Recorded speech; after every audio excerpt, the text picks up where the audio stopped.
Welcome, everybody, to another edition of the Inside ND Sports Podcast. I'm Tyler James, and I'm joined once again by the one and only Eric Hansen. Together, we cover Notre Dame football, recruiting, and more for InsideNDSports.com on the Rivals Network. The Inside ND Sports Podcast is presented by Dead Soxy, makers of the best premium socks I've ever owned. When I packed my bag for the trip to Syracuse last weekend, the first things that landed in my luggage were my Dead Soxy dress socks. They have become a must-have item for my work road trips. That's because Dead Soxy offers a premium product made from bamboo that gives you that luxury feel on your feet, and their patented technology has a no-slip guarantee that prevents the socks from rolling down your leg.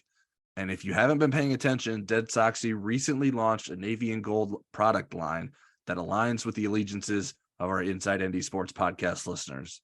To find the navy and gold options, head to deadsoxy.com, select team colorways under the collections tab on the website, and you'll be able to see the latest products. I like to use the color filter to help me find what I'm looking for too. And if you use the code LUCKY at checkout, that's LUCKY, you'll get 25% off your order.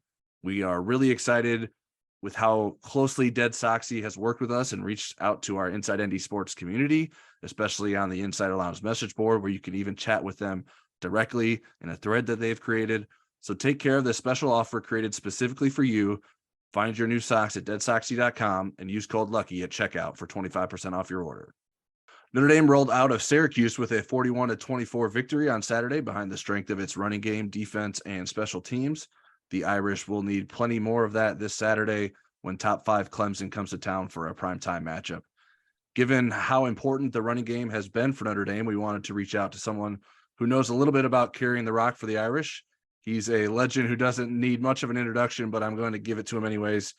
He was a touchdown machine for Lou Holtz. He was a first-round NFL draft pick, a Super Bowl champion, a Pro Football Hall of Famer, and a 2022 Notre Dame graduate. Jerome Bettis, thanks for joining us. Thanks for having me. I appreciate that intro.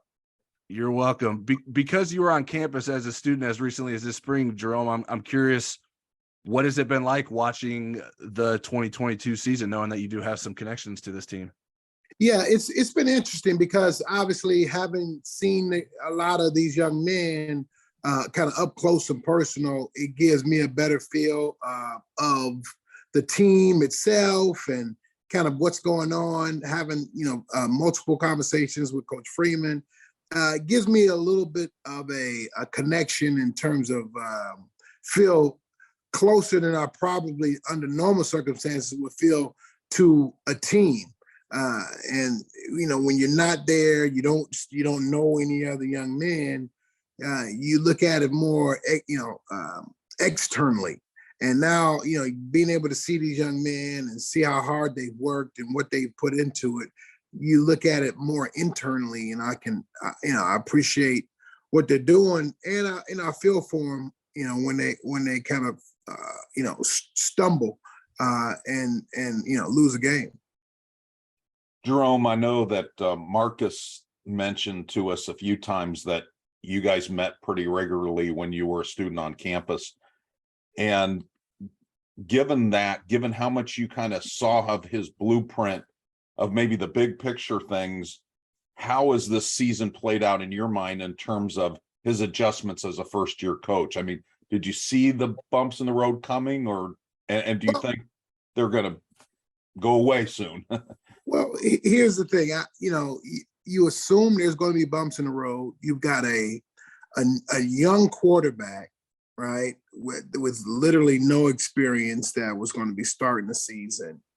And so you knew that it was going to be a difficult road because as I've seen, it's about quarterbacks, in college football. The dynamic quarterbacks. These are the teams with dynamic quarterbacks that are at the top of the charts every year. So to have a young guy and experience, I knew was going to be very challenging. And with the schedule that Notre Dame opened up at Ohio State, a new starter, you just knew that it was going to be a difficult challenge. And so, yeah, I expected it to be a bumpy road the first year. But I thought that, and I still believe that it gives Coach Freeman an opportunity to get his legs under him and get a feel for what he needs to do and what kind of team that he has.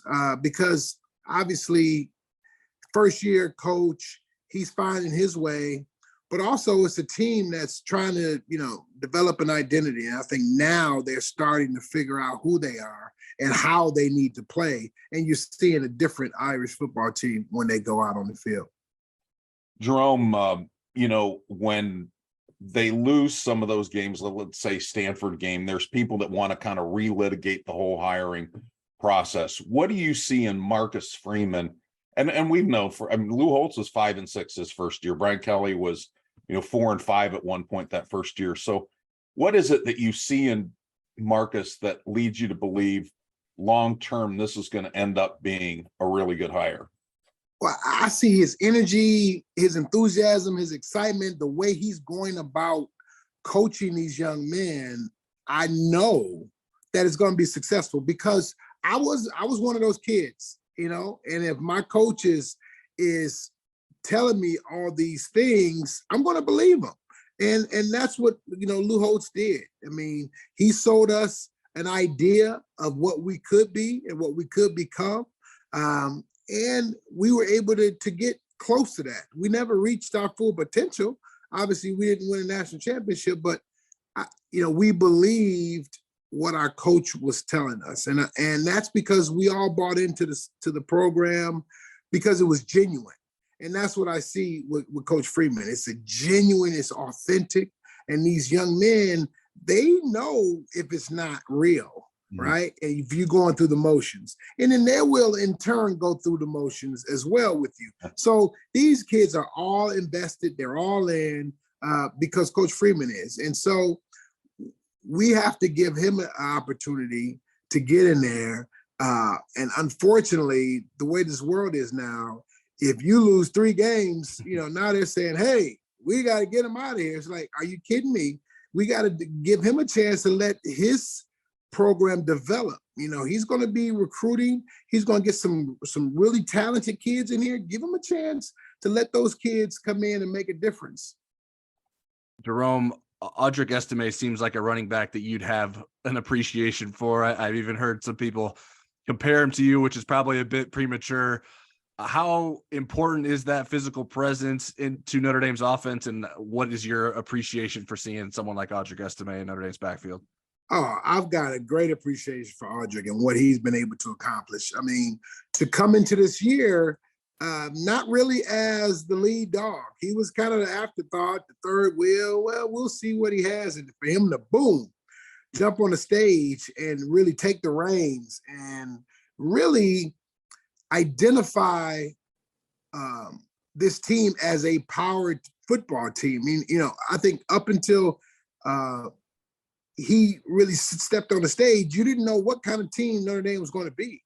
And I think he has shown that, hey, this is what kind of team we're going to be. We want to run the football, and we'll make timely plays out of that. But our identity is we're going to run the football, and that's because of Audric Estime. So I give him a lot of credit for really helping to determine what kind of football team this 2022 Notre Dame team was going to be. Jerome, Audric has dealt with some fumbling issues earlier in the season, and he told us after the first one, that was the first one of his career. He'd never fumbled before. I'm curious, did you ever have to deal with that as a young running back, and how easy or hard is that to get over and through? Well, I never had to deal with that as a young player, because if I had, you wouldn't be talking to me now. Coach Holtz, Coach Holtz was the one guy that says, hey, you had 2 fumbles, I guarantee you won't have 3. And you say, why? Because you won't go back in.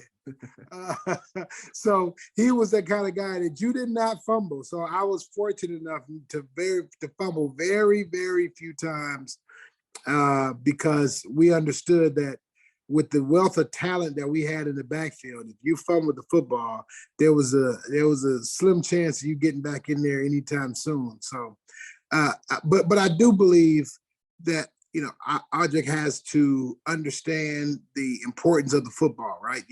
That's the number one priority. It's not getting the extra yards. Sometimes as running backs, we we think about getting that extra yard, and we expose the football at times. And so we've got to understand and learn as you become, more of a veteran running back and more carries you get, you understand that I got to protect this ball even more and even more. And I think, him losing the ball a couple of times has now caused him to understand that if you've never fumbled the ball before, you don't understand the importance and the significance, right, of keeping it high and tight. But now I promise you, he's very conscious of where the placement of that ball is, and he's going to protect it at all costs. Before I ask you my next question, I'll share a little story. Bill Belinsky was our beat writer when you first came to campus, and he became our sports editor. So the spring going into your sophomore year, a couple of us split up covering spring practice, and I had been covering Big Ten football. So I hadn't seen a lot of you. I'd seen clips, but seeing you up close in practice for the first time, I jump on the golf cart with Lou Holtz and we're riding back to his office, and I go, man, number 6, he's a lot faster than I had seen, on TV. And he goes, I don't know if he's as fast or people aren't in a hurry to get to him. But I remember that first day I had seen you on TV, and it was eye-opening. So I wanted to share with you that story. But do you talk to Lou still? I do. I just saw him a week and a half ago, 2 weeks, not this past weekend, the weekend before, 2 weekends ago. Okay. So my question to you is, I understand you're coming up for the Clemson game, correct? Yep. Okay. So why don't you give us your matchup, your thoughts about how Notre Dame matches up in this game? Well, it's a difficult matchup. You're dealing with a veteran quarterback that has weapons all over the field. They got a running back who's really special. So from a matchup standpoint, this will be the toughest test that Notre Dame will have faced, other than Ohio State. Obviously, Ohio State had the magnificent receivers. They lost one during the course of the game, so they didn't have to deal with all three. But I think probably this group of wide receivers will be the most talented full group that they will ever have to play for an entire game. So that's putting a lot on this defense. And then on the other side, the strength of the Clemson defense is their defensive line. And I think the strength of the Notre Dame offense is its offensive line. So I think that gives us an opportunity to make some plays. Now, Pine is going to have to be very judicious with the football, and he's got to make sure that he has his best game as a student athlete at Notre Dame in order for us to win. This has got to be a mistake-free game. If we get into a turnover situation, I don't think we have any chance of winning this game. So I think we've got to play him tough. It's going to be scratching and clawing. I think we've got to go with our game plan of running the football and getting some timely throws in there as we force them to kind of stop the run. We've got to, I think our quarterback, Pine's going to have to move. He's going to have to run for some first downs. They've got a sophisticated enough defense where they're going to put pressure on him and force him to want to throw the football. And so he's got to get some of those first downs on the ground running, which is going to be tough. Was going to put him in harm's way, but I think that's the only way that we're able to keep Clemson on their toes. It's going to be an uphill battle every step of the way. Monumental challenge, but I think at home with the crowd and a couple big plays early, we got a chance to do the unthinkable. Jerome, as I understand it, your son will also be at the game this weekend. He's a 2025 recruit. What has it been like experiencing the start of the recruiting process with him? Is it something that you're embracing, or is that something that you try to just sort of step back and let him sort of go through it on his own?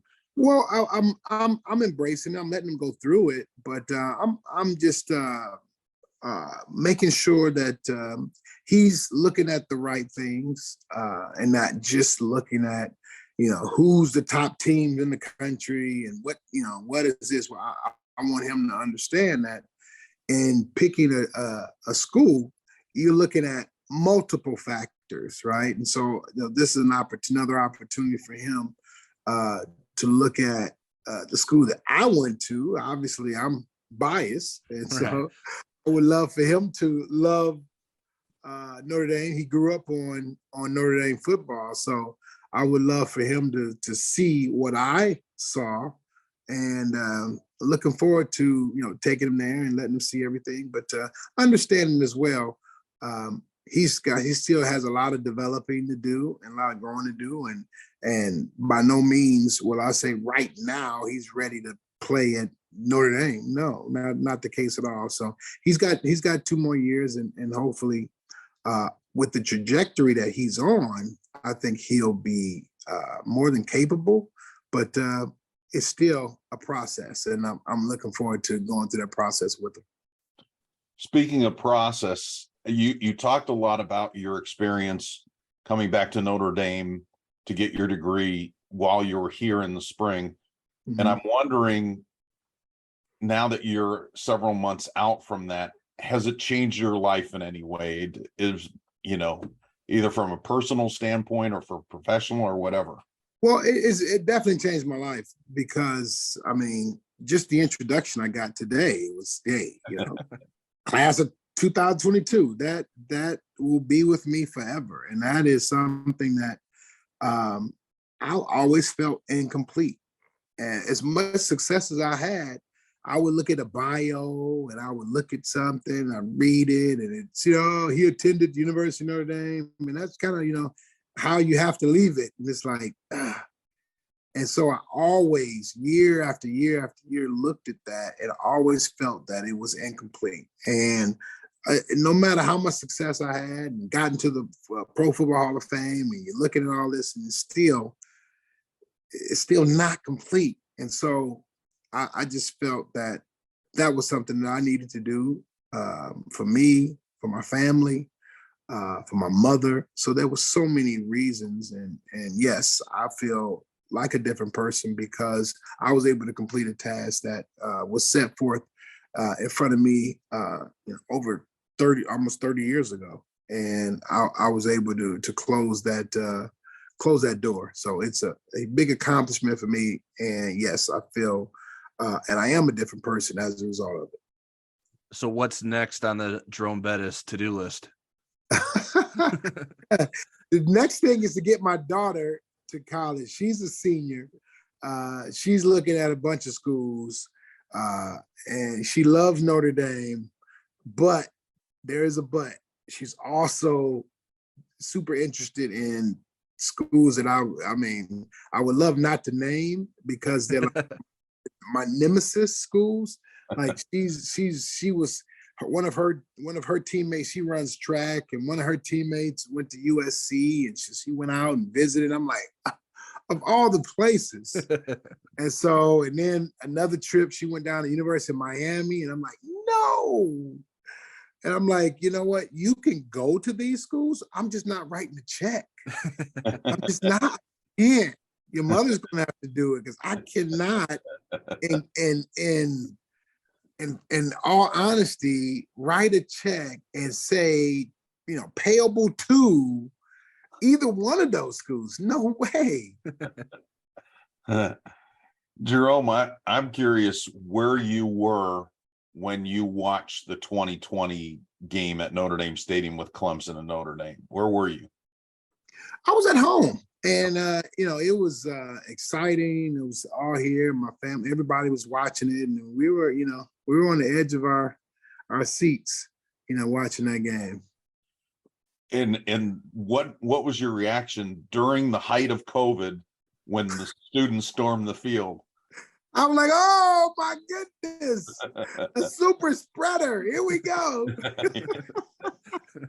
Okay, but you know what? But I knew it was such a big moment. Yeah. I understood it, because those kids, they've been locked up and they're doing all this stuff. And as I was, 48, I'm right in the middle of that age group that we got to be careful, right? And so I'm looking at it one perspective, and these 20-year-olds, they're looking at it in totally different perspective. And I only gained that perspective after having been on campus, right? And at that moment, I was like, what are they doing? No. And now I get it. I understand. This was an opportunity for them to celebrate an incredible moment. And they had been kind of locked up, for so long. This was their moment. They didn't care what anybody said. They were going in, and it didn't matter what anybody thought. Okay, my follow-up to that, my last question for you is, if Notre Dame wins Saturday and the students storm the field, will you be there with them? 100% I would. Okay. 100% I would, because I'm still attached. 100%. Awesome. Jerome, I wanted to circle back with one more football topic. I think a lot of the times when we talk about offensive line play, we talk about how all 5 of those guys have to be sort of be on the same page, but I don't know that we spend a lot of time talking about how on the same page they need to be with the running backs. Can you sort of explain the process of that and maybe a little bit of the nuances of that maybe you see that has come together for Notre Dame so far this season? Yeah, well, so with the running back, it's a couple things. You want to know how your offensive linemen operate. And when I say that, I mean, on certain plays, the offensive line is being asked to do certain things. Well, some players like to do things a certain way. So let's say if it's a outside play to the right, well, I know my guard to the right, he may like to run more than the guard on the left, right? The guard on the left, he's more of an inside guy. So if we run that same play to the left, he's probably not going to get outside of that guy. And when you don't get outside the guy, then you don't create a lot of space, right? If the guard tries to reach that defensive tackle innately is going to get wide because he can't get reached, which is going to open up the hole a lot more. Well, if I know this guy likes to do this and this guy likes to, when they call a play, I know where the hole is most likely going to be. And that goes for every single guy, every single offensive lineman on the line. If you know what their strengths and weaknesses are, then you can kind of predict and understand through the course of plays where the hole is going to be, where the advantage is going to be. And the same way with pass protection. If I know, hey, my right guard, he's probably not the best protection guy. He gets a little top heavy. Okay. Or I know if I'm going out on a route, I need to help chip his guy on the way out, right? Or my tackle, he's more susceptible to the inside move because he likes to jump out on those guys. Well, okay, well then I may take my route inside and help him on the inside. So it's knowing your offensive lineman, and the more you know that nuanced, that small little detail, you'll be able to impact the game significantly in the running game and in the passing game. All right, Jerome, I know you spend a lot of time with the Bus Stops Here Foundation. Can you share with our listeners what that is and how they can support it if they'd like to? Well, it's a foundation I started over 30 years ago, and the idea was to help underprivileged and at-risk kids in the communities that I was fortunate enough to be in and support. And so it all came, to fruition because I was an at-risk kid growing up. I grew up in the inner city of Detroit and could have went in a lot of different directions. I was fortunate enough to get some direction and guidance from a foundation much like mine. And I was able to reach my full potential because I was given resources and opportunities that wasn't present in those circumstances that I were in. So I said to myself, if I ever get a chance, I want to try to do the same and provide that same kind of opportunity, the resources that we can then give these young men and women an opportunity to reach their full potential. And thus I started the Bus Stops Here Foundation, and we've been at it ever since. And that's been our goal. We've got programs, and we're working with kids in multiple cities. I have a scholarship that's at Notre Dame that is provided to any kid that went to any of the that went to school in any of the cities that I played in. So whether it was Detroit, Pittsburgh, St. Louis, Los Angeles, or South Bend, they have access to the scholarship. And so it's those kind of things that we're trying to do to help provide that opportunity and kind of put our arms around these young men and women and give them opportunity to be successful, because I know it can work because it worked for me. And I was successful as a result. And so we want to try to do the same and see more young men and women become success stories. And if anybody's interested, you can go to the Bus Stops Here Foundation.org and help, and all help is definitely appreciated. So thanks for letting me talk about it. You bet. We really appreciate you taking time to talk to us, Jerome, and sharing your insight. And if Notre Dame wins on Saturday, we will keep an eye out to see where you're at on the field. I won't have my shirt off, but I'll definitely be out there. A reminder, the Inside ND Sports podcast is presented by Dead Soxy, maker of the best dress socks you'll ever wear, with a patented technology and the no-slip guarantee, made from bamboo for that cool look and feel. And now Dead Soxy has listened to you on our message board and come out with a navy and gold collection. Has all the designs and colors of your favorite team, and you know who your favorite team is. You want to go to take a look at them. You want to go to deadsoxy.com, click on the collections tab, and select team colorways from the drop-down menu. And even if you say, boy, it would be really cool to have a design of Tyler James' profile on my sock, you can go to our message board and suggest that to Dead Soxy, and they'll at least read your suggestion. They do listen to you guys. I don't know that they would in that particular situation. And again, if you want to not just stock up on your own Dead Soxy socks, but it's a good time to start thinking about Christmas gifts. They make a great Christmas gift, and right now you can get 25% off with the promo code LUCKY. That's DeadSoxy, DeadSoxy.com, promo code LUCKY to get 25% off your order. All right, now it's time for questions. Our question segment is powered by Acre Pro Midwest Farm Group. When it comes to land sales, it pays to have experts in your corner. Acre Pro Midwest Farm Group are your local farmland specialists. With decades of experience in Indiana agriculture, no one knows the market better. Whether you're doing a 1031 exchange or simply buying and selling farmland, your local Acre Pro agent will walk the land with you and ensure the deal is done right. Visit acrepro.com or call 765-587-3185 and talk to your local land expert today. Again, 765-587-3185. You can submit questions to us on Twitter or the Insider Lounge message board before every podcast. I'm at TJamesND and Eric's at eHansenND. First question we have, Eric, is from Baba Ganoush at PLACT_ITFDB.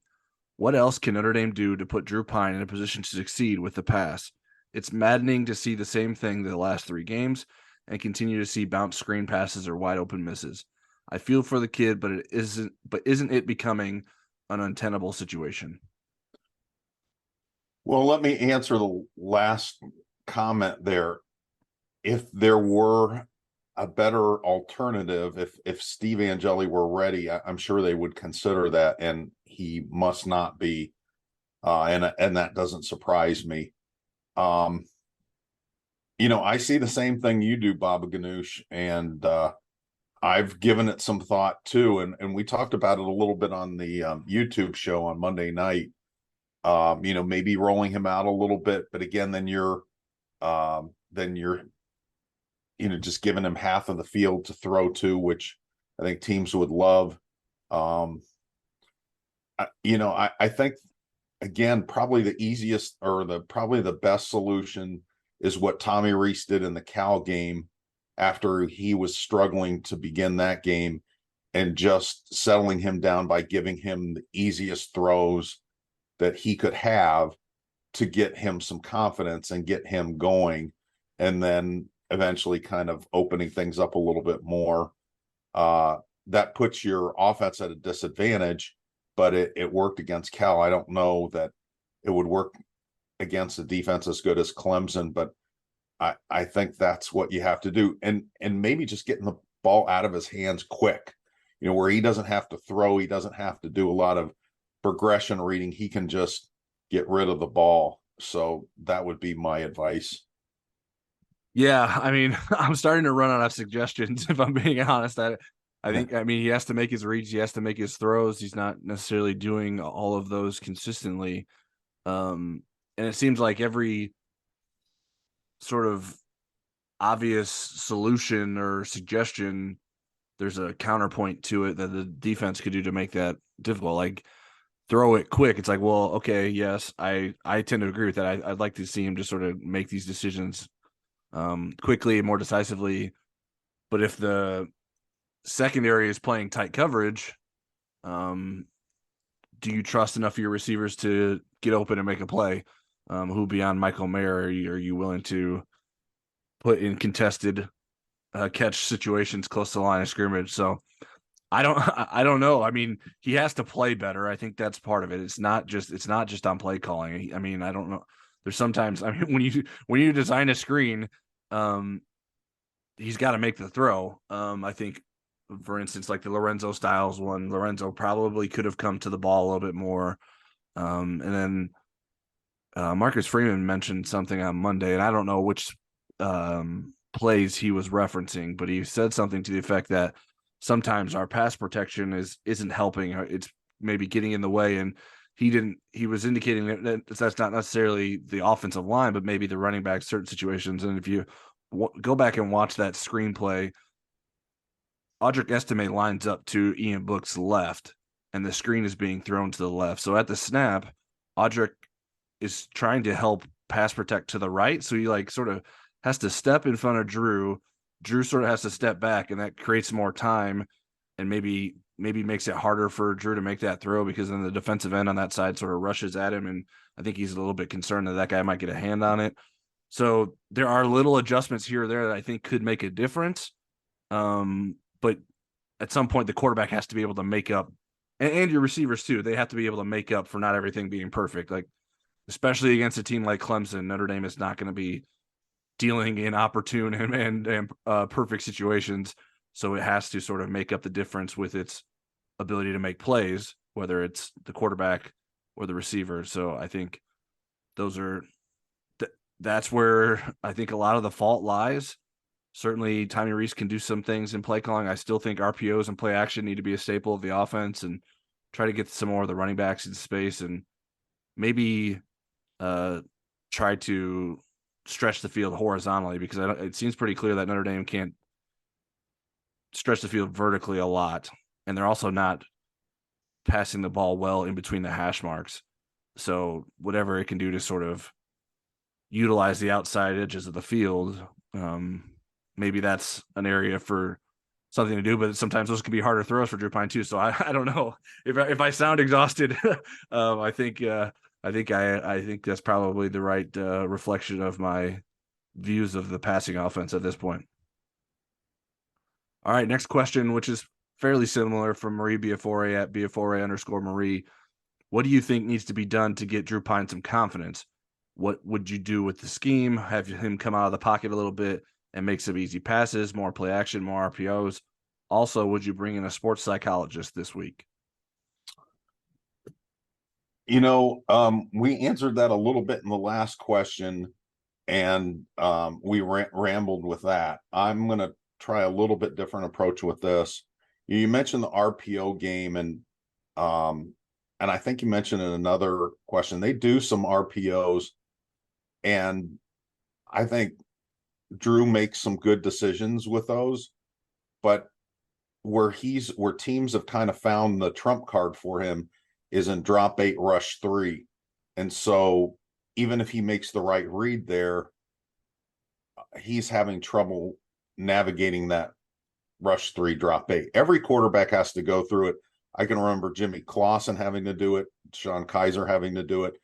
And they've dealt with it, and Ian Book, and they've dealt with it in different ways. With Ian and Deshaun, they could just take off.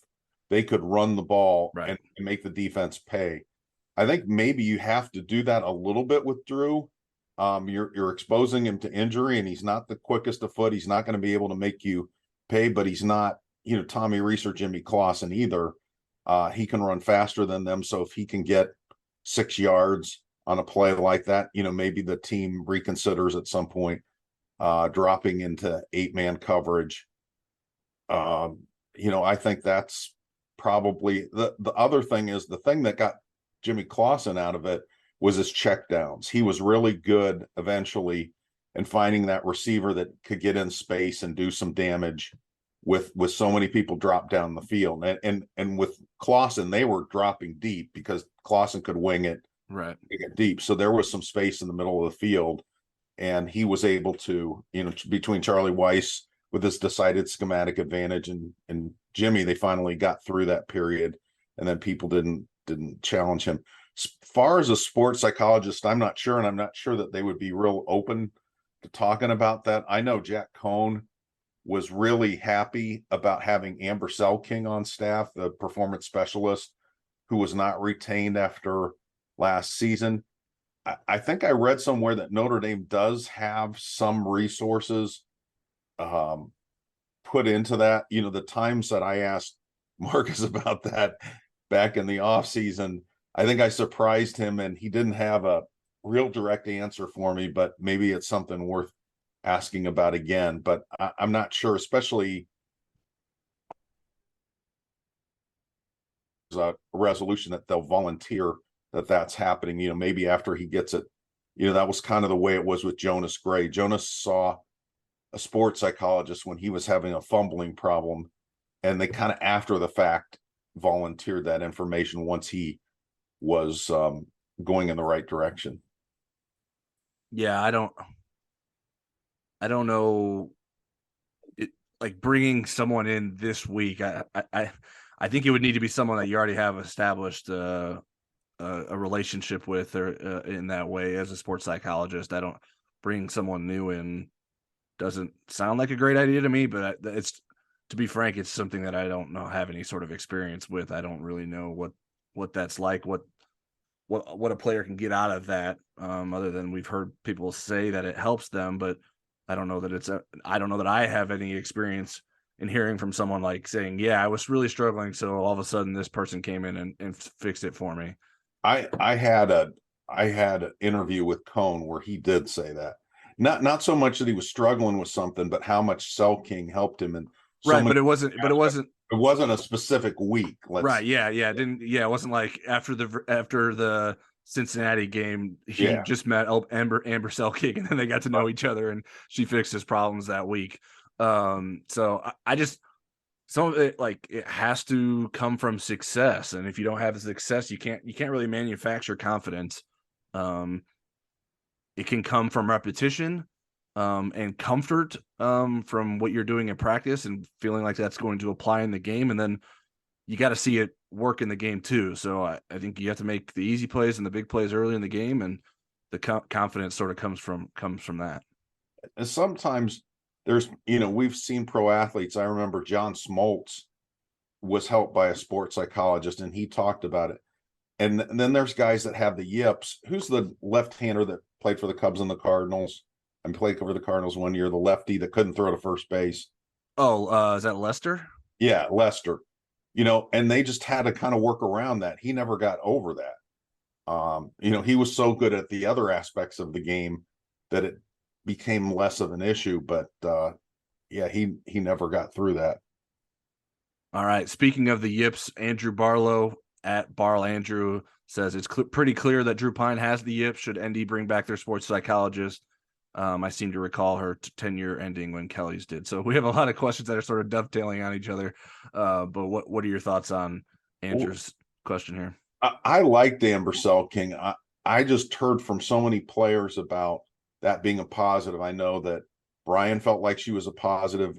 I had a chance to interview her when she was brand new there. I did a day in the life of Brian Kelly in the off season between 2016 and 2017.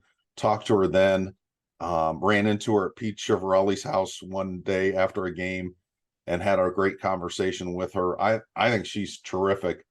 But I don't know that everybody in the program thought she was terrific and thought that they maybe could accomplish those goals in another way. But to answer your question, Andrew, I don't think that was a great move to move on from her because there was a lot of success there. So, I think she still lives locally. Somebody said they had seen her on the sideline at an LSU game, but I believe she works with some corporations in Elkhart, which is close by. So she's certainly hanging around. Yeah, I don't know. I mean, I sort of addressed it in the previous question. I guess the thing I would add in relation to this question is that I don't know that I'm comfortable diagnosing someone needing a psychologist. It feels a little bit like crossing some weird line to me. I don't know. Maybe that's just a personal thing, but I don't know that I feel like I have the authority to say that Drew Pine, that would be the fix to Drew Pine's issues. I think there's a difference. They're sports psychologists and they labeled her as a mental performance specialist. So it wasn't just fixing problems, it was being proactive. I mean, they did a lot of visualization, which I know a lot of athletes do, that they do the visualizing before they do the event and they feel like that helps them. I can remember Purdue doing that under Coletto, Jim Coletto, years and years ago when I was on the Big Ten beat. So, I mean, there's a line too between, are you going to Dr. Phil or Dr. Laura, or are you going to something else that's a little bit more progressive and a little bit more proactive. So, all right, let's move on. Yeah. Yeah, we're not. And we're taking our doctor hats off. I do think that Matt Bayless has some of the mental performance stuff baked into his strength program. So I think that maybe what they saw some of the overlap and maybe felt that there wasn't the need for that. But yeah, I mean, I guess my perspective, and this comes maybe from a place of ignorance because I haven't dealt with someone like this. I just don't think of like a sports psychologist as like a doctor you go to when you have the cold. You don't say, well, now I got a cold, I need an antibiotic. I don't know that. Right. I can't complete my throws between the hash marks. Now I need a sports psychologist. I think some of it doesn't necessarily have to be. I mean, there could be any number of ways to fix it, and I'm not sure that this is necessarily right. The right answer.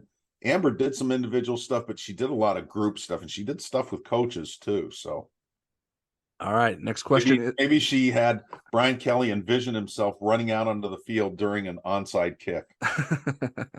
All right, next question is from @Mr. Joe Seiler. With Deion Colsey, Mitchell Evans, Tobias Merriweather, and Jaden Thomas making strides, how good could the ND passing game be if Drew Pine looks for someone other than Michael Mayer?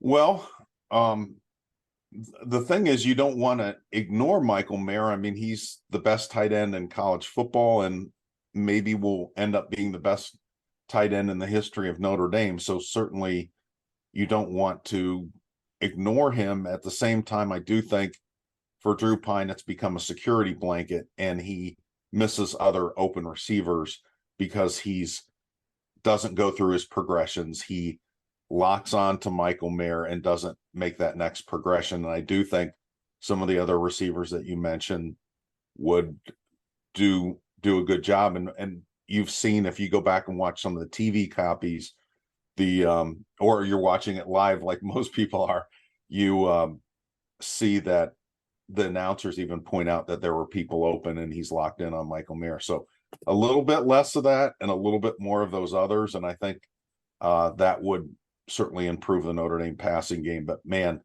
there's going to be games, and I think this one is one of them with Clemson, where Michael Mayer is going to be somebody that you need to throw the ball to a lot.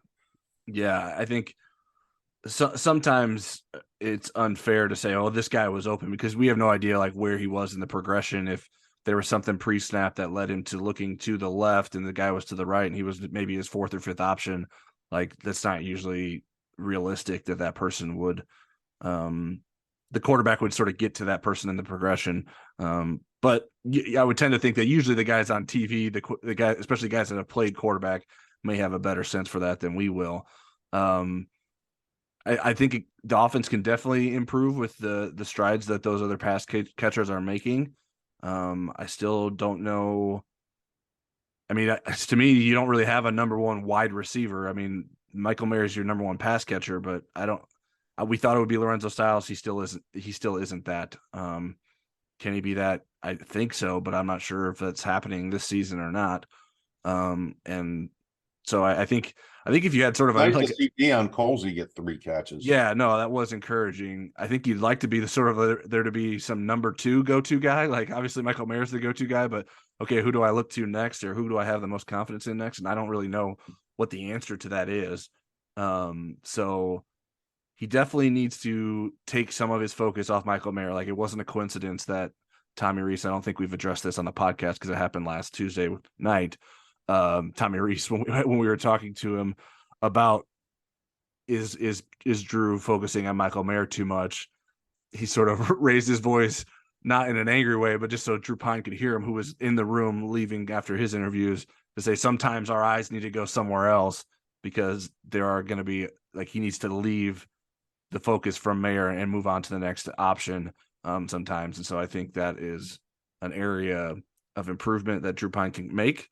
I know it's hard because you feel so confident in what Michael Mayer can do, and even when he's not open, you still think he can make a catch. But Notre Dame has to be able to rely on some other guys. But I do think he will play a big role in the Clemson game on Saturday.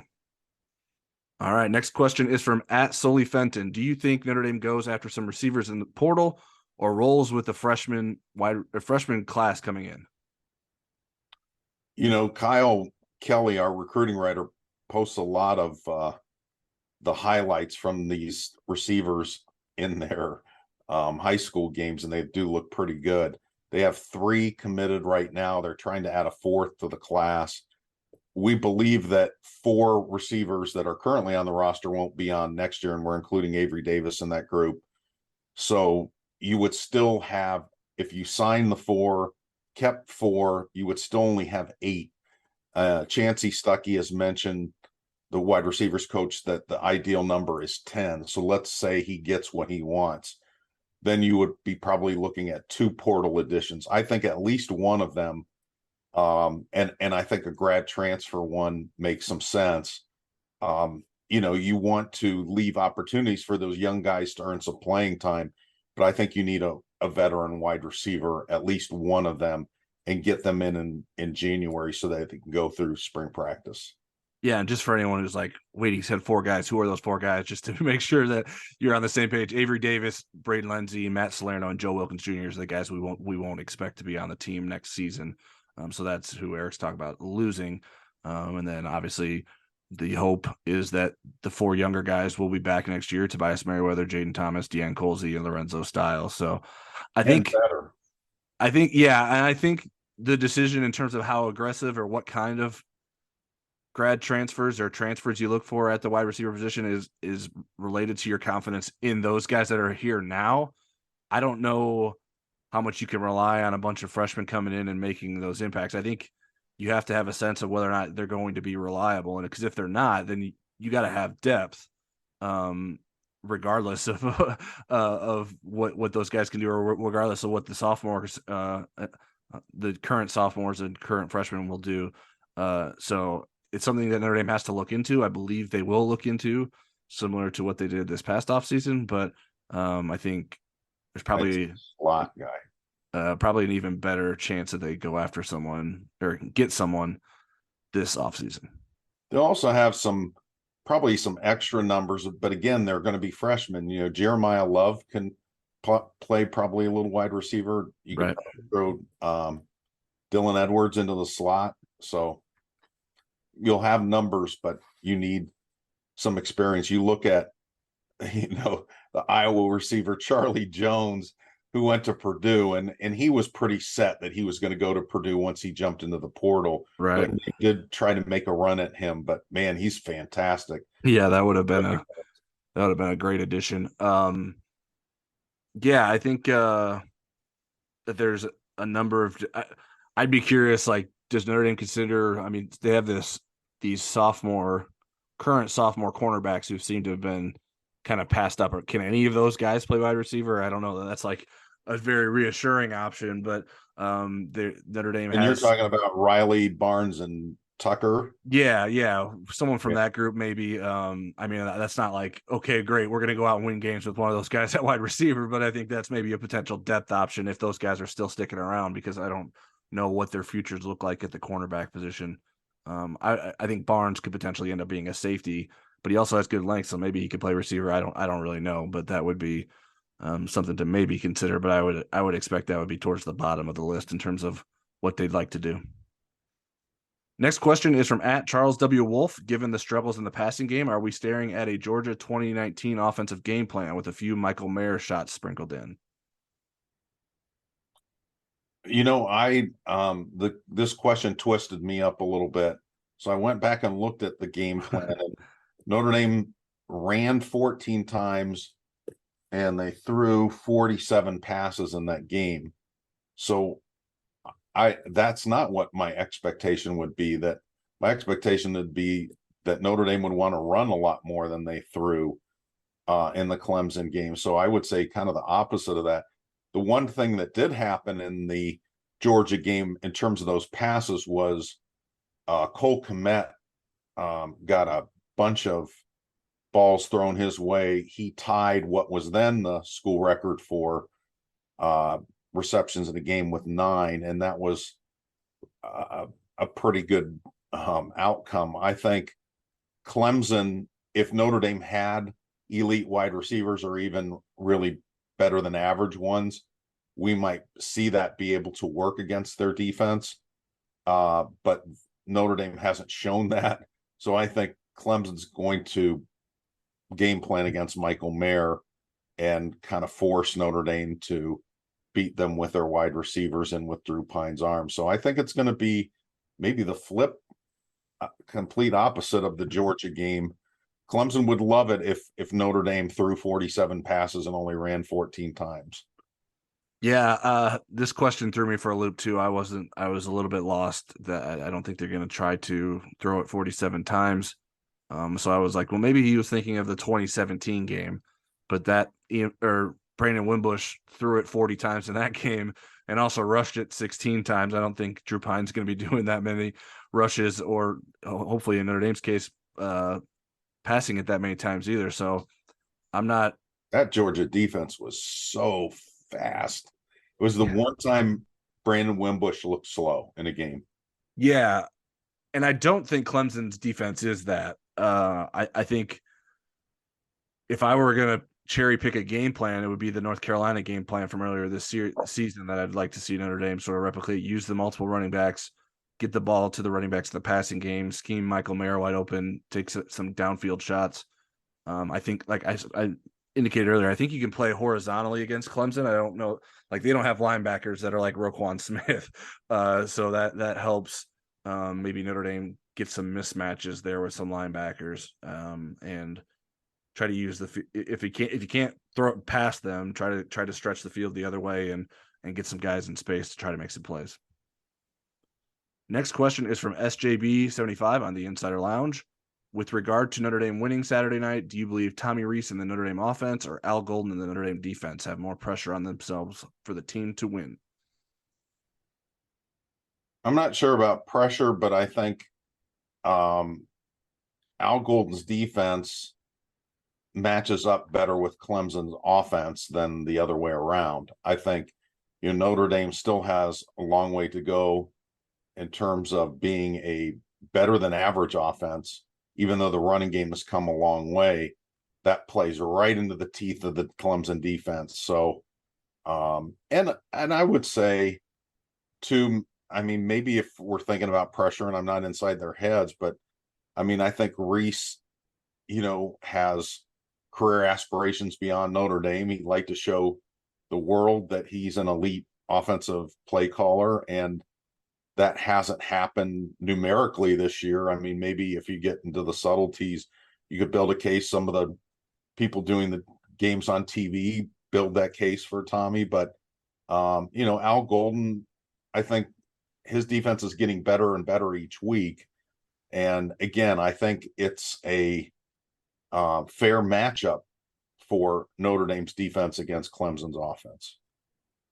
Yeah, I'm not, whether you say it's pressure or responsibility or the toughest task, I think regardless, it's the offense and Tommy Rees.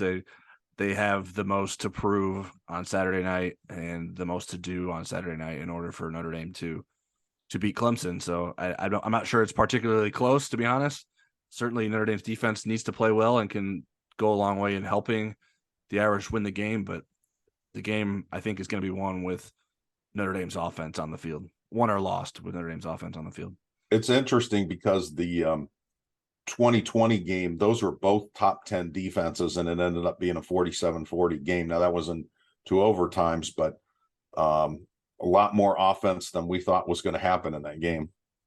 Yeah, and in my opinion, that tends to be the case in bigger games much more frequently in the modern era of college Tennessee, football. Alabama, for example. Right. Tennessee, who's ranked right where they should be. Next question from LDL Go Irish on the Insider Lounge. This one is a long one here, so bear with me. We are 2/3 of the way into the season. I always felt from one viewpoint to be a great team, your stars need to play to that level. The stability players, think J.D. Bertrand, need to consistently do what they do. If those two things happen, the role players and upcoming players will play above their expected level in the shorter number of plays they would be on the field. I think the stars have not performed to the back of their card, so to speak. On defense, Isaiah Foskey, Jason Adamalola, Brandon Joseph, and Maris Leafau are those star players. The defense has been coming on recently, but over the course of the season, I believe all 4 have performed below expectations. As an example, Isaiah Foskey played to an 80 grade last year. This year's PFF grade is a 73. More markedly, Jason Adamalola has played to over 70 every year at Notre Dame until this year at 62 and dropping. Has he healed? He was expected to be a stud this year. Did we expect too much from Marist? On offense, Jarrett Patterson has been over 10 points below his previous 2 seasons where he averaged around 80. Is he still hurt? I believe the coaches will have the players ready for Clemson. I also believe the game plan will be strong. Yes, ND will need to win the turnover battle and the special teams battle. Besides those 2 items and having some semblance of a passing game, the stars need to shine. Can they? Why haven't they? And then lastly, added in parentheses, I excluded Michael Mayer, who has. There's a lot to unpack there, and I'll try to be concise. First of all, I love the fact that we have access to the Pro Football Focus stats. They're super helpful. I was talking to Pete Sampson from The Athletic before one of the press conferences, and I asked him if he thought they were helpful. And the reason being, Isaiah Foskey had just had a monster game and ended up being the 16th ranked defensive player on Notre Dame's defense that day. And according to PFF, and he said he likes the quantitative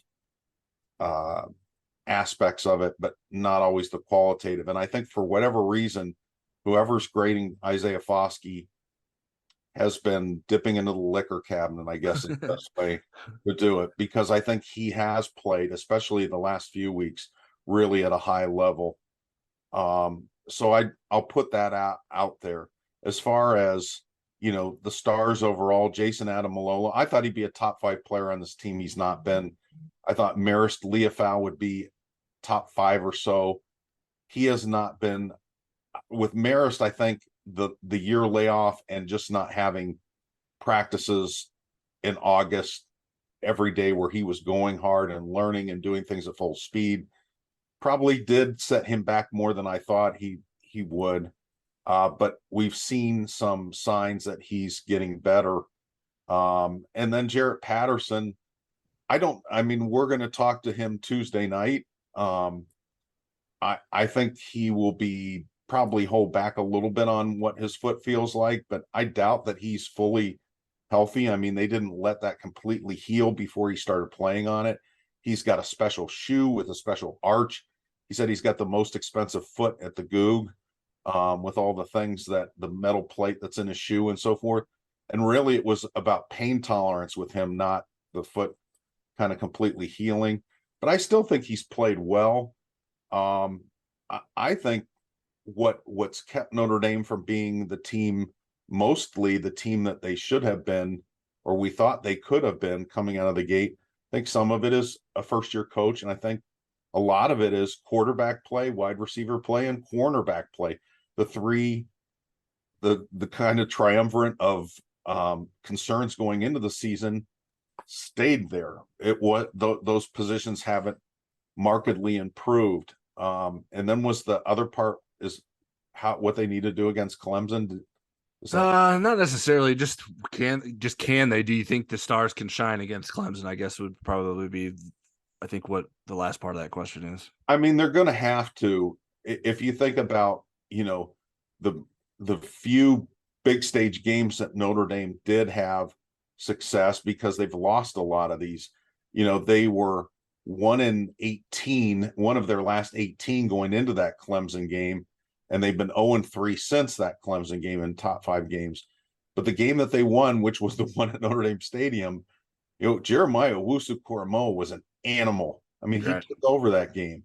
And so Notre Dame needs Foskey or Leafau or Bertrand, Brandon Joseph, somebody like that to step forward and be that big-time player. And Drew Pine has got to play above, he's got to be the North Carolina Drew Pine. So Tyler's suggesting using the North Carolina game plan. Maybe that'll make him the North Carolina Drew Pine. Too bad North Carolina's defense coming along for the ride. Yeah, that would be nice, wouldn't it? I watched them against Pittsburgh the other night.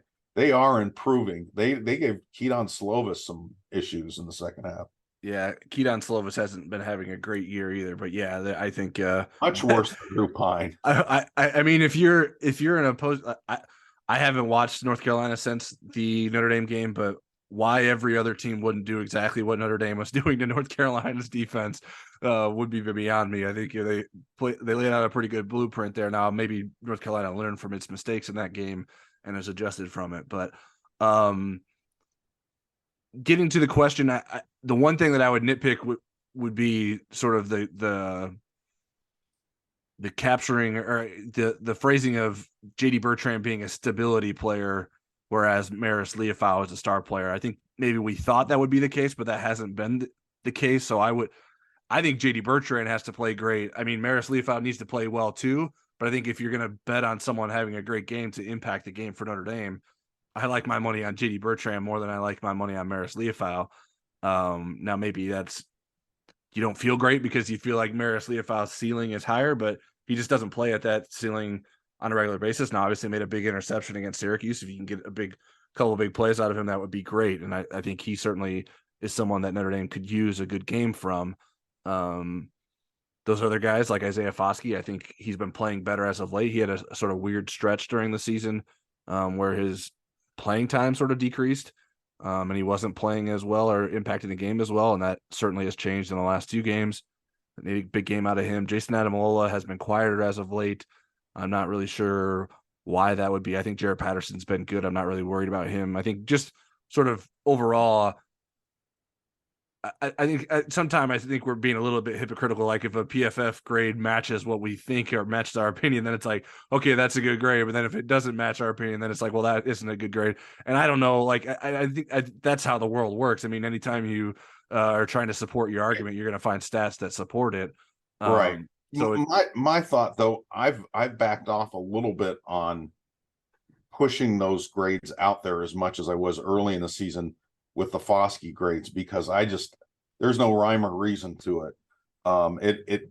It definitely made me lose confidence in the accuracy of them. I think they're fun, but to be the 16th best player in a game where you have 3 sacks is ridiculous. And his pass rush grade wasn't good either. Right. And yeah, and that's like, if you have some information to support why the grade is what it is, then maybe it's a little bit easier to sort of stand by it. But sometimes, I mean, there's just a bunch of numbers there. I mean, so sort of what you got at with the quantitative stuff, they do sort of measurement things and sort of point to certain types of plays that are being made or not made, and that can be helpful. And that's what I try to use a little bit more than the PFF grades. I like to share them and sort of digest them, but I don't sort of use them. Like I wouldn't necessarily like in this question, I wouldn't say Jarrett Patterson is markedly worse this year than he was last year just because of his PFF grade. I think there's a lot that go into the grades. You're asked to play a different, I mean,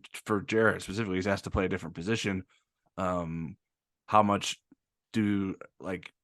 what sort of consistency is in the grades? Like, is it the same person grading every week? There's a lot of just sort of PFF process questions that I don't understand. They grade very fast. Like how do they Right. right? Maybe How do they the do person that? didn't have enough coffee.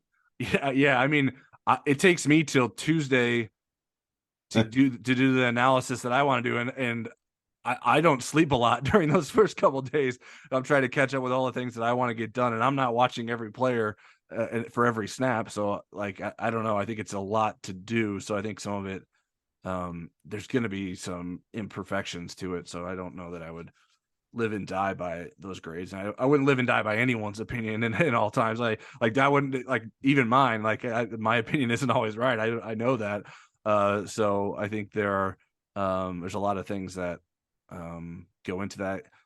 I think I've answered most of that. I guess the one person I would point to that wasn't or at least I haven't talked about yet is Brandon Joseph. I think he has been improving.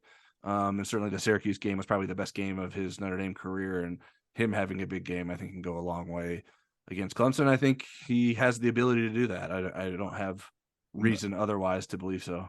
The guy that has confounded me is Cam Hart. Yeah. I agree. He has not been as good of a quarterback. I thought he would be their number one quarterback clearly, and I don't know that Tariq Bracy's their number one cornerback in my opinion, and I'm not sure that it's very close. And I'm not so sure if the game were on the line, I'd rather have Morrison or Cam Hart on the guy. Yeah, I think Morrison has struggled more as the season has gone on in certain areas, but I still think he at least seems a little bit more competitive on plays, Right. and is in position more. Whereas like Cam Hart's thing, especially has been his tackling, has been really bad, and that And you wonder if it's the shoulder related, right? And so many shoulder injuries. So lots to watch this Saturday against Clemson. All right, we got two more questions. Next one is from @iRobertDoyle. Weird season. He said, "Hi, Tyler and Eric. Weird season, eh?" And I believe, if I'm remembering correct, Robert Doyle is from Canada. ND is really two plays. Yeah, weird season, eh?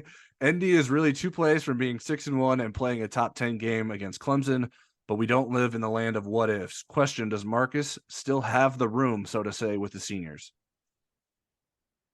If I understand that phrase correctly, hoser, I would say no. It wouldn't be something if he was from Louisiana. right, yeah. Yeah, I think Marcus does have the room with the seniors. I think that they believe in him, and he has not abandoned them. You know, he's kept, when younger players have jumped into the lineup or jumped up the depth chart, they've earned it. He hasn't sold and said, well, we're going to play for 2023 here. You can play for 2023 and play for 2022 without sacrificing, but just to play younger players, to get them experience, and to put the hardworking seniors on the sideline that have earned those places. Marcus has held true. The other thing is, the Syracuse game and some of the other games that they didn't lose to Stanford has shown Marcus's methodology is working. I think people had to buy into the fact that this was a new regime and not an extension of Brian Kelly, and kind of compare it to 2021. So yeah, I definitely have seen nothing but respect for Marcus from the seniors, and we'll see how it plays out the rest of the season. But I can remember, you talk about inexperienced coaching. I mean, Brian Kelly was an experienced coach, and during the 2011 season, there was almost a mutiny. Right. He went in front of the team, and at a team meeting, he said, "Raise your hand if you're were recruited by Charlie Weiss, and raise your hand if you were recruited by me. And he's like, you guys that were recruited by Weiss, he made the point that there was a defect with those players and that they would have to come around, and boy, that did not go over well. And he admitted that later, but Marcus never did something like that. So you didn't have a division within the team, and boy, the rest of 2011 was rocky all the way. I will say this, Dane Christ was a 5-star quarterback who didn't turn out to be a 5-star quarterback on the field, but he was great at holding his recruiting class together. Mm-hmm. Michael Floyd and Kyle Rudolph and all those guys came. And when that 2011 thing happened, he could have been very divisive, and he held the team together. And, he was a very calming and uniting influence in the locker room, and he didn't have to be. Yeah, I don't get any sense that he's lost the room, to sort of put it in the opposite terms that Robert Doyle used. And I did verify that he does have an indicator on his Twitter that he is from Canada, just to make sure that we weren't running too far with the joke with someone that maybe wasn't from there. But yeah, I mean, I think he has shown a commitment to wanting to win. He's not giving up on the season. He wants to win games for these guys, and he's embraced them. I think they've embraced him. Certainly there was frustration when you lose those games and everyone's looking for answers. Man, why did this happen this way? But I haven't seen any indication or heard of any indication that people are like, well, what are we doing with Marcus Freeman here? I don't know that I trust this guy. What does he really have our best intentions in mind? I don't get that sense at all. So I think that he has those guys engaged now. It hasn't always been seen on the playing field in terms of executing and getting the job done and being maybe even prepared to win games as it should. But I don't know that players have sort of felt like he's abandoning them or intentionally wronging them in some sort of way.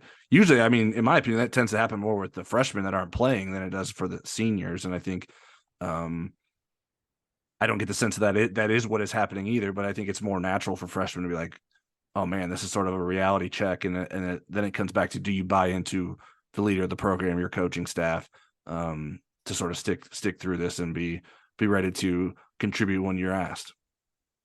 All right. Last question is from ND Tar Heel 7 on the Insider Lounge. How likely is Notre Dame in serious communications with a quarterback currently committed elsewhere and or with one not yet committed? With the almost deafening silence surrounding quarterback recruiting right now, the staff has to be devoting serious time to finding someone, right? As any reporter straight up asked Marcus Freeman or Tommy Rees lately about the enormous elephant in the room. And I'll start with this, Eric. I think Notre Dame is absolutely working on guys. The results aren't necessarily following through with that. There's a quarterback who's expected to visit this weekend who we'll be covering on the Insider Lounge for our subscribers. If you ask me, it seems like a stretch that it will work out and shouldn't be plan A, or I guess you could say like plan J, given how many plans have sort of failed for Notre Dame at the quarterback position in the 2023 class. So there is work being done. Is it successful work? I would say no. Now, how part of the problem is, and I'd like to maybe ask Tommy about this, but there's so many other things that I always want to ask him about the offense. It's like, how do you balance this massive issue you have in needing a 2023 quarterback when you have a massive issue on your hand in terms of making the offense better? Like it seems to be like the worst position possible for Tommy Rees to be in right now, not having a quarterback commit in the 2023 class and also having plenty on his plate in terms of trying to get Drew Pine to be a better quarterback and Tommy Rees to be a better offensive coordinator. So we haven't asked either of them about it straight up. Like there's not much they can say on the record in terms of like people and stuff like that. I mean, so I don't know that we would get they could not say that publicly. Right. They could say we're recruiting somebody. They couldn't tell you who it was. Right. And so, I mean, I guess they could come out and say, oh, we're not worried about it. Like maybe that would be the answer. I wouldn't expect that would be the answer, but I don't know that, like to what extent they would say that they are worried about it. So I don't know. I'd like to ask Tommy about it, just sort of what it's like to be consumed by those two things during the season. It's especially at the quarterback position. It's not normally ongoing this late in the cycle, at least at Notre Dame. So I can't imagine that it's helping. And certainly struggles at the quarterback position don't necessarily help the quarterback recruiting efforts either. So I think these issues are sort of compounding on each other.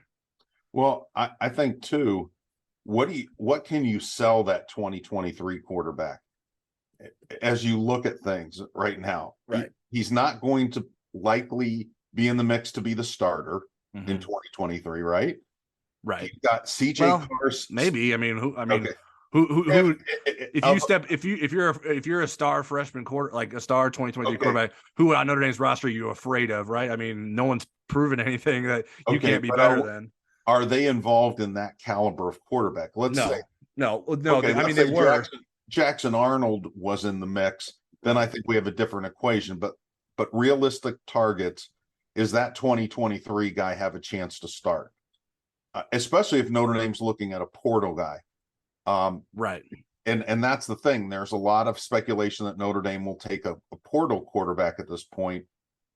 And then you have that person competing with Tyler Buckner and Drew Pine. Then you have Steve Angeli already on the roster. You have CJ Carr behind you. And so what's really the selling point to that 2023 guy? Now, if Notre Dame were not taking a portal quarterback, they said, you're our guy, you're going to have a chance to come in the spring, win the job, and possibly start for us in 2023. And it's somebody that could do that. Let's say a Jackson Arnold or Dante Moore or somebody of that caliber that they were involved with, Christopher Vizina at some point. Then yeah, there's and that person probably thinks they're better than CJ Carr. But if you're bringing a starting caliber quarterback in for winter semester or spring semester rather, and Notre Dame, which is 2 months from now. Like the window is closing. Right. You're probably going to lose somebody like Drew Pine if he suddenly becomes option number 3 and he gets his degree. I don't see him probably sticking around. And again, you still have to deal with Steve Angeli. What if Steve Angeli turns out to be, Deshaun Kaiser? I'm not saying that that's likely, but the portal possibility becoming more real. And I think that's what Notre Dame's going to end up doing. But we'll see. Tyler's got the inside scoop. It's going to be on the Insider Lounge. So we'll see how smart all this turns out to be. I think the key is to show up at the airport with a boombox and some jazzy music, and that might help. Well, that didn't work for the wide receiver who wanted to who was considering Notre Dame at that point. But I think, I don't know, Notre Dame's going to continue to put forth an effort. But I made this joke previously, and I'll recycle my joke that Notre Dame's 2023 quarterback recruiting is going as well as my in-season diet. And you don't want to know how much pizza I've had in the last month. So I don't think it's going very well. And I don't see a great answer on the horizon now. Maybe Notre Dame can make something happen. Maybe they can pull a rabbit out of its hat. But it doesn't look good, at least from my perspective. And I have no reason to sort of believe some of the optimism that can come out until I see the proof and it actually happens. I will remain skeptical. All right, that's it for today's episode of the Inside ND Sports Podcast. If you don't already, you can subscribe to us on Apple Podcasts, Spotify, Google Podcasts, and other popular podcast platforms. If you like what you hear, give us a star rating, leave a review, and share our podcast feed with your local pharmacist, because they're just sitting there with drugs all day. They need something in their ears to get the day by. All right, our quest to go viral on YouTube remains in its infancy. We hosted another Monday Night Live on Halloween night, reviewing the Syracuse game, and we will be back with our Place Your Bets predictions on Friday for the Clemson game. And we will be back here next week to recap the Clemson game and get ready for a trip to Baltimore to play Navy. And until then, stick with InsideNDSports.com for all your pregame and postgame coverage needs.